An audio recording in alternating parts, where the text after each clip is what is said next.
বাবার টাকার পাহাড়ের আড়াল থেকে দুনিয়াটা কেমন ভালো করে দেখতেও পাই না। বেশ, এটা কোনো সম্পর্ক, যা খুশি তাই করো, যেখানে ইচ্ছে থাকো। দক্ষিণারঞ্জন চৌধুরীর ভেতরের মানুষটা যদি মরে না গিয়ে থাকে, তাহলে আপনার ওই চিঠি পেয়ে ওর বাধিত হওয়া উচিত। দক্ষিণারঞ্জন চৌধুরীর মতো লোকের মধ্যে মানুষ কোনদিন থাকে যে মরবে? ওরা কি মানুষ নাকি? ওরা হচ্ছে মিন্টের টাকা তৈরির কল। আমার টাকা নেওয়া অপমান বলে মনে করে? চমৎকার! দক্ষিণারঞ্জন চৌধুরীর নাম শুনে লোকে হিংসে করে। কিন্তু কোন কথাটা আমার মিথ্যা আপনি বুঝেছেন? আপনি বাড়ি থেকে চলে এসেছেন নিজের পায়ে দাঁড়াবার জন্য। আপনি গান গাইতে পারেন এবং তার উপর নির্ভর করে আপনি আপনার জীবিকা নির্বাহ করতে চান। এই সমস্ত কথাই আপনার মিথ্যে। আমার খবর নাই পানি নাই যদি কেউ শোনে, আমি গলার সুখে বলি মুকুল আমার। আপনাকে বিয়ে করে আমায় উত্তর হতে হবে?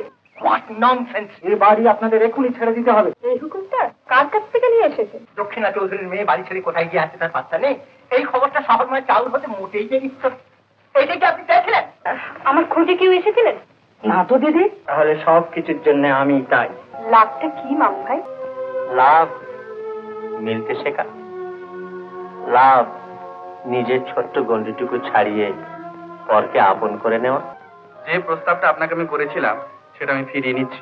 দক্ষিণারঞ্জনের মেয়ে জেনে ভয় পিছিয়ে দেবেন। তার মানে তুমি বলতে চাও যে আমি পিছিয়ে না গেলে তুমি আমাকে দয়া করতে, এই তো? তাহলে তো করতেও পারি। তুমি আমাকে দয়া করবে আর সেই দয়া আমাকে নিতে হবে? নিজের লোকসান নেই।